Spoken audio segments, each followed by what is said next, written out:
I'm Olivia.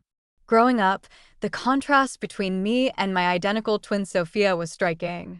She was the family jewel, and I was, well, the family disappointment. Our father worked as a demanding corporate executive who invested his entire existence in business meetings and financial reports. Mom embodied the quintessential socialite, immaculately dressed, obsessed with appearances, and constantly pushing us to follow her immaculate footsteps. For as long as memory serves me, our house felt more like a perpetual evaluation center than a home.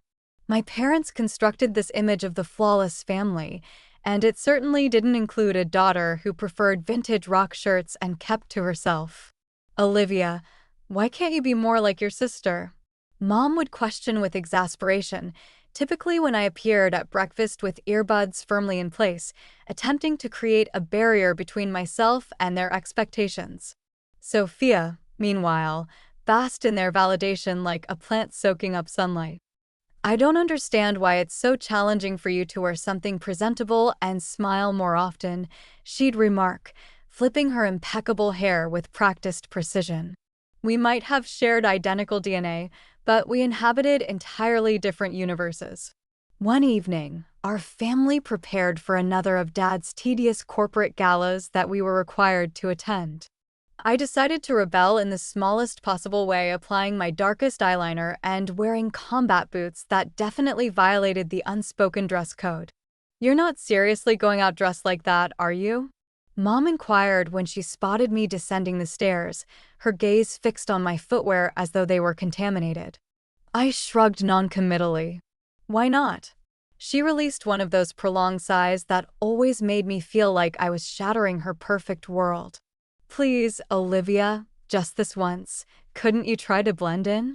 For what purpose? I shot back, tired of the charade. So you can pretend we're the perfect family? It's not pretending, it's about showing respect for your father, she countered, her voice taking on that serious edge I knew too well. Sophia, hearing our exchange, appeared in the hallway, her designer heels announcing her presence with sharp clicks against the marble floor. Mom's right, Olivia. It's not that difficult to look presentable. Why do you always have to complicate things? Maybe I don't want to be your carbon copy, Sophia, I snapped, feeling heat rise to my face.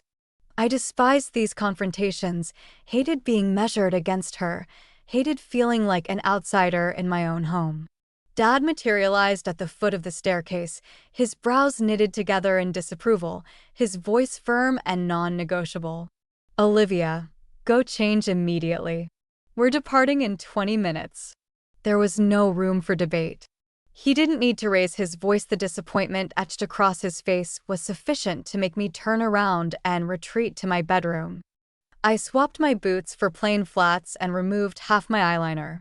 During the drive to the event, the car remained silent except for the classical music Dad always played, claiming it had a calming effect. I gazed out the window as the cityscape blurred past, and in that moment, I made a promise to myself. Someday, I would create a life where no one could dictate my appearance, my behavior, or my identity. I would break free from these suffocating expectations. My bedroom served as the only space where I could imagine being elsewhere, liberated from the constant pressure. Unlike the rest of our mansion, which showcased my parents' refined taste, my room was truly mine. It wasn't elaborate, just walls adorned with sketches and music posters, but it represented my sanctuary. One evening, I was attempting to lose myself in my favorite playlist when Dad knocked and entered without waiting for permission, wearing his characteristic frown. Olivia, lower that racket and explain why you haven't been studying with Sophia today. You both have examinations approaching, he stated in his authoritative tone. I removed one earbud and responded calmly, I've been studying, just not with Sophia. I learn more effectively on my own. Dad shook his head, visibly unconvinced. You know the rules. Your sister achieves excellent grades, and you should be following her example. I don't understand why you consistently make everything so difficult. I felt frustration building inside me like a pressure cooker. I'm not trying to make things difficult. I simply don't understand why I must approach everything Sophia's way. Can't I have my own study methods? He ignored my question entirely and changed subjects. And those friends I observed you with at the cafe yesterday, I don't believe they're a positive influence. You should be socializing with the children of my business associates. They're more appropriate companions. I felt my temper rising. Appropriate for what? For you? Because they discuss stock markets and pretend to enjoy those mind-numbing corporate gatherings. Before he could respond, Mom appeared in the doorway, her voice sharp as she added, "Your father is correct. Those girls come from respectable families. They understand proper behavior. They're the kind of friends you should aspire to have." I stood up, facing them both. What if that's not what I want? What if I don't want pre-selected friends? What if I want to choose my own companions, decide my own course of study, or even determine my own future? That's enough, Olivia, Mom declared firmly. You know your future lies with the corporation. Your father has ensured that. And after graduation, you need to start considering settling down. We've already discussed this. Settling down? I echoed, the words feeling like a prison sentence. You mean becoming someone's trophy wife like Sophia will be? Is that all you believe I'm destined for? Mom's expression softened slightly, but her voice maintained its resolute quality. We want what's best for you. Following the path we've established will provide you with a comfortable life. A comfortable life, I repeated, bitterness lacing my words. Is it truly comfortable if it's someone else's vision of comfort? No one answered. They didn't need to. We all recognized there was no point in arguing further. They had constructed their blueprint for my life, and they expected me to follow it obediently, just like Sophia. Sophia and I were like opposite sides of a coin, always connected, but fundamentally different.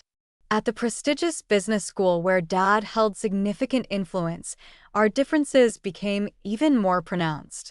She pursued corporate finance, perpetually the exemplary student, asking insightful questions, impressing professors effortlessly. I enrolled in the same program, but it felt wrong, like wearing shoes 2 sizes too small, awkward, and uncomfortable. One afternoon, while I was buried in textbooks at the library, Sophia glided in, perfectly organized and radiating confidence. Hey, Olivia, are you joining the study group tonight? Professor Harrison might stop by, and it would be advantageous for us to make an appearance, she suggested lightly, though I could sense the underlying pressure in her words. I looked up, feeling her expectations weighing on me like a physical burden. No, I don't think so. Those gatherings aren't really my scene. She frowned, dropping her designer leather portfolio on the table with a pronounced thud. It's not about it being your scene, Olivia. It's about creating the right impressions. You need to take this seriously. We're graduating soon. I shrugged and returned my attention to my notes. I am taking it seriously, just not in a way that makes me miserable. Why should I pretend? Because, Olivia, she stated, her voice firm, sometimes you have to play the game to succeed. You think I enjoy all this? She gestured toward her meticulously organized textbooks and color-coded notes. It's not about enjoyment. It's about doing what's necessary. I shook my head and pushed my chair back slightly. Maybe I'm tired of doing what's necessary, according to everyone else's definition. Did that possibility ever occur to you? Her voice softened, but her eyes remained hard. Olivia, I'm only trying to help. Dad won't always be there to resolve your issues. What will happen if you continue alienating everyone? Perhaps I'll figure it out independently, I replied quietly. Maybe that's precisely what I need. I don't need to follow Dad's blueprint or yours. The defiance in my voice surprised even me. Sophia sighed, clearly frustrated. You're so stubborn. Just try, okay? If not for yourself, then for me. Show up tonight. Engage with Professor Harrison. It won't kill you. I studied her, really looked at her, and recognized that beneath her perfect exterior was someone who genuinely cared, in her own way. Fine, I'll consider it, I conceded, not ready to commit to more. Thank you, she replied, her smile returning. It's not that terrible, you know. You might even enjoy it if you gave it a chance. I doubt it, I muttered, but I knew I'd already surrendered. For Sophia, I would appear, endure another boring discussion, and nod at appropriate intervals. It was only a few hours. How unbearable could it be? As it turned out, it wasn't as insufferable as I had anticipated. Professor Harrison was actually intriguing when not lecturing from behind a podium. I even posed a question, which earned a surprised but pleased glance from Sophia.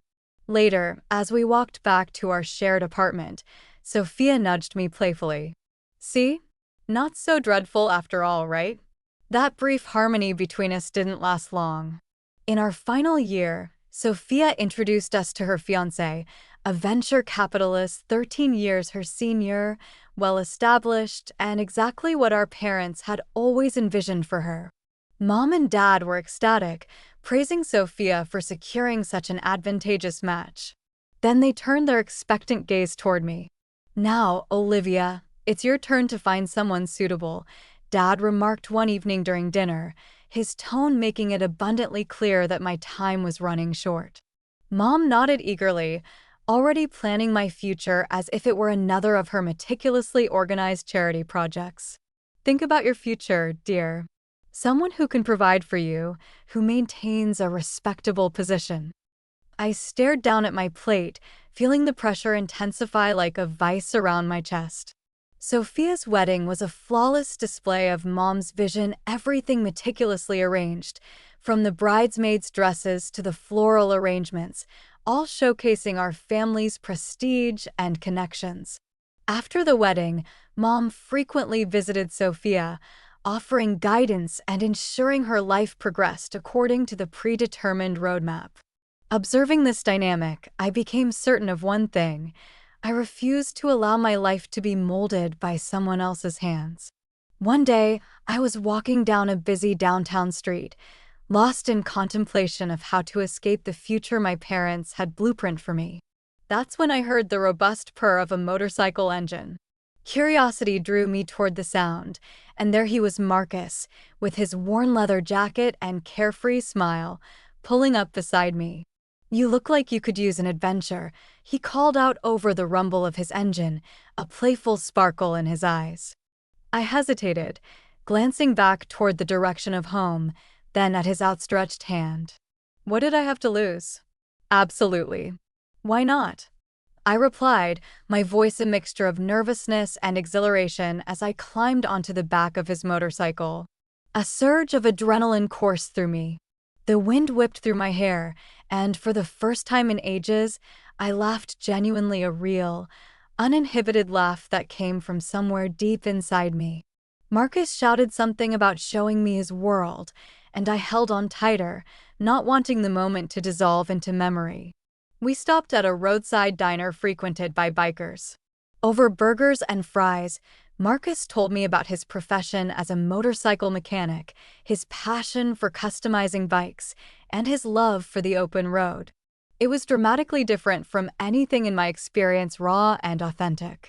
Don't you ever feel afraid living this way? I inquired, my voice barely audible above the ambient noise. Afraid? Never, he replied, his eyes illuminated with enthusiasm. It's exhilarating. You never know what awaits around the next bend. Isn't that preferable to having everything predetermined for you? Over the following weeks, we met clandestinely. Each ride on Marcus's motorcycle transported me further from the life I was expected to live and closer to the one I yearned for. The velocity, the adventure, it wasn't merely about the excitement, it was about feeling truly alive and unrestrained. One evening, as we watched the sunset from a secluded viewpoint, Marcus turned to me and spoke from his heart. Olivia, I don't just ride to escape. I ride to experience life fully, to make every second meaningful. With you, every moment feels significant. I leaned against him, my heart racing. I've never experienced this feeling before. You make me feel liberated, Marcus. He smiled and pulled me closer. Then let's stop merely existing. Let's truly live. My time with Marcus felt like a lifetime of moments I had always dreamed of experiencing. The night he proposed beneath a canopy of stars, with the gentle vibration of his motorcycle in the background, my heart responded affirmatively before I could verbalize it. It was perfect, except for one significant aspect: my parents. I grappled with the prospect of introducing Marcus to them. He embodied everything they would disapprove of: his rugged appearance, his untamed spirit, his modest yet fulfilling career as a motorcycle mechanic. But love provided me with courage, and I recognized it was time to confront them. The day I brought Marcus home, he wore his characteristic leather vest, faded band t-shirt, distressed jeans, and bandana. I cherished that about him. He was unapologetically authentic. As we approached the entrance, I could already sense the weight of my parents' judgment. When we entered, Mom's complexion turned ashen at the sight of Marcus, her eyes widening in disbelief. "What on earth, Olivia?" she whispered, barely able to articulate. Dad's reaction was more severe, his words cutting like razors. "Who is this individual, and why is he dressed like a vagrant in our residence?" I inhaled deeply, attempting to steady my nerves. "Mom, Dad, this is Marcus. He's the man I love, and we're getting married." Their silence was overwhelming. Then Dad scrutinized Marcus, his voice laden with contempt. "Married? What is your occupation, young man? What are your qualifications?" Marcus, to his credit, remained composed. "I'm a motorcycle mechanic. I completed specialized training after high school. I work diligently and earn an honest living." The expression on my parents' faces combined shock and disbelief. Mom appeared on the verge of fainting. "A motorcycle mechanic? Olivia, surely you can't be serious." Dad's voice rose, anger evident. "You expect us to approve this? To allow you to squander your future on a mechanic?" I felt my resolution strengthen. "Yes, because he brings me happiness. Isn't that what should truly matter?" "But the lifestyle you'll lead," Mom began, her voice unsteady. "It will be the lifestyle I choose," I stated firmly, my voice growing more confident. Dad shook his head, his decision final. "We cannot and will not endorse this. If you select him, don't expect to remain part of this family." His words shattered my heart, but not my determination. Marcus squeezed my hand, giving me the strength to face them. "Then I choose Marcus. I choose us. I choose my happiness." Mom's eyes filled with tears, and Dad's jaw tightened ominously. "If you walk out with him now, don't bother returning," he declared coldly. As Marcus and I departed my parents' mansion, my emotions fluctuated wildly: pain, relief, excitement, and fear all intermingled. The evening air felt different, as if each breath was guiding me into a new existence. We rode in silence for a while, the steady hum of the motorcycle beneath us providing the only sound. When we finally stopped at a small diner on the outskirts of town, Marcus turned to me, his expression serious. "Are you certain about this, Olivia?" "Absolutely certain. There's no returning after tonight," he said, his eyes searching mine for any indication of doubt. I nodded, squeezing his hand reassuringly. "I've never been more certain of anything. Being with you feels right. It feels like my intended path." He smiled, that charming smile that had captured my heart from our first encounter. "All right then. Let's begin our life together." Inside the diner, we found a quiet booth in the corner. The waitress brought us 2 coffees without asking, and we sat there, planning our next steps. "So what happens first?" I asked, stirring cream into my coffee, watching it create patterns in the dark liquid. "We'll need to secure a place to stay, at least temporarily. Then perhaps look for employment. I have several friends who can assist us in getting established," Marcus replied, his tone practical yet hopeful. "It's going to be challenging, isn't it?" I remarked, feeling both nervous and excited. I wasn't really asking, more acknowledging the obvious. The reality of our situation was beginning to register. Marcus reached across the table, covering my hand with his. It might be difficult, but we'll manage together. We've both endured hardships before, correct? I couldn't help but laugh, a quick, genuine laugh that surprised even me. Right. Together. We spent hours in that diner, talking and planning. Occasionally, Marcus would propose an idea that sounded so wild and unrestricted it accelerated my heartbeat. And maybe someday we'll save enough for that cross-country journey. Just you, me, and endless horizons, he suggested. I'd like that, I responded, allowing myself to dream more expansively than ever before. As we rode back into the city, we began our search for our new life together. The next few weeks passed in a whirlwind of activity. We found a small apartment in a modest neighborhood. It wasn't extravagant, but it was ours. Marcus secured a position at a local garage, and I obtained shifts at a nearby cafe. Life wasn't easy, but it belonged to us.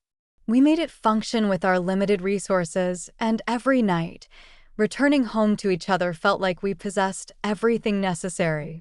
Months later, we decided it was time to formalize our relationship and got married in a small, intimate ceremony.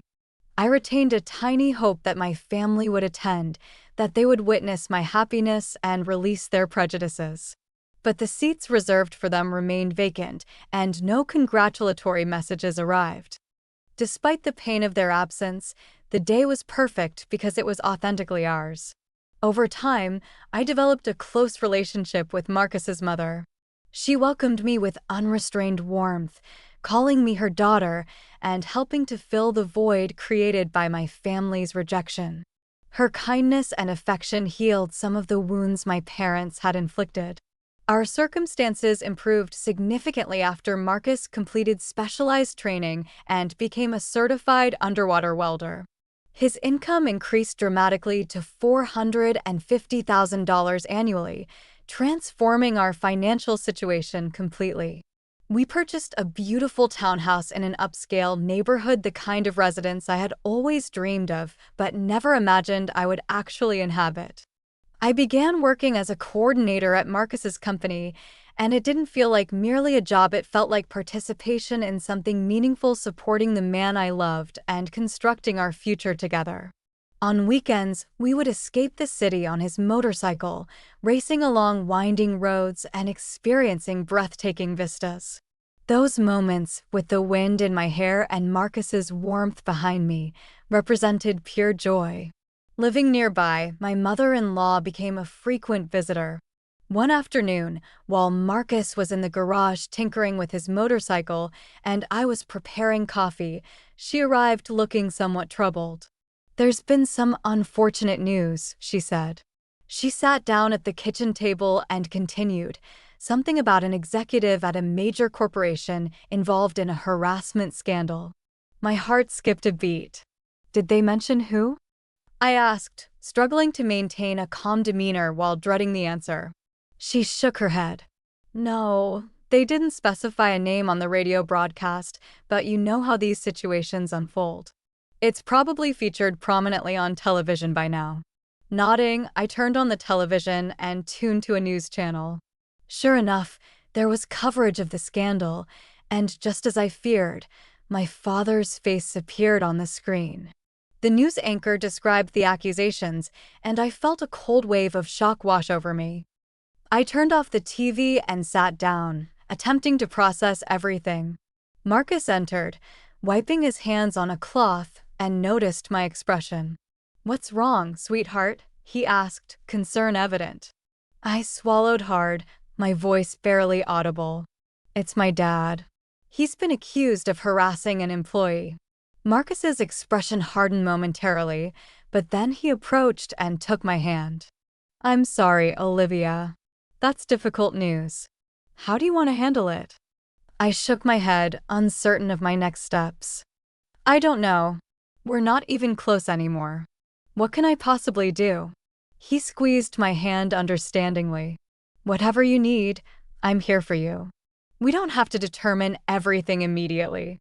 I decided to wait and observe how events unfolded before making any decisions. Whatever happened, I knew Marcus would remain by my side, and that provided the reassurance I needed to confront whatever followed. Life had been tranquil until one afternoon at work when a familiar luxury car pulled into the parking lot. I hadn't seen my parents in years, and their appearance triggered a flood of emotions I thought I had moved beyond. They both looked markedly different. The scandal had clearly exacted a toll. Mom had lost considerable weight and appeared older, while Dad seemed broken, a shadow of the stern, commanding man he once was. Mom spotted me and rushed forward, arms extended as if the years of distance and disapproval could be erased instantaneously. But I couldn't embrace her, not now. Instead, I stepped back and grasped Marcus's hand, drawing strength from his presence. "Olivia, it was so challenging to locate you," Mom said, her voice trembling with emotion. Dad, always direct, approached the matter bluntly, his voice rough and bitter. "I was accused unjustly, you know. I approached your sister's husband for assistance, but he demanded an exorbitant fee. Your sister supported his position, and now they've evicted us. We need your help." I stared at them, disbelief and anger swirling within me. "Help? After all these years, now you appear and request help." Mom's voice was desperate. "We have nowhere else to go. They've disowned us as well. We thought perhaps we could stay with you." I almost laughed at the absurdity of the situation. "Stay with me? After disowning me? You made it abundantly clear I wasn't your daughter anymore." Dad's face flushed crimson, his temper rising visibly. "You owe us, Olivia. After everything we've provided for you." "You're mistaken," I stated, feeling Marcus squeeze my hand supportively. "I don't owe you anything. You banished me because I prioritized my happiness over your demands. And now you want to simply move in and pretend we're a functioning family." The confrontation was escalating beyond control, and I noticed people beginning to observe, a small crowd forming. Mom started crying loudly, attracting even more attention. "You're being ungrateful after everything we've sacrificed for you," she accused through her tears. I took a deep breath, my decision crystallized. "No, Mom. I'm not ungrateful. I'm liberated and content. You made your choices, and now you must live with their consequences."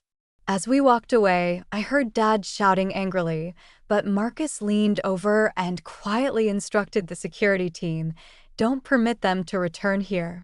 The subsequent months flew by, filled with love and serenity. We welcomed a son into our family, representing a fresh beginning for us.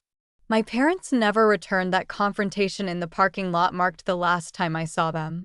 While part of me mourned for what might have been, I knew I had made the right decision for myself and my family.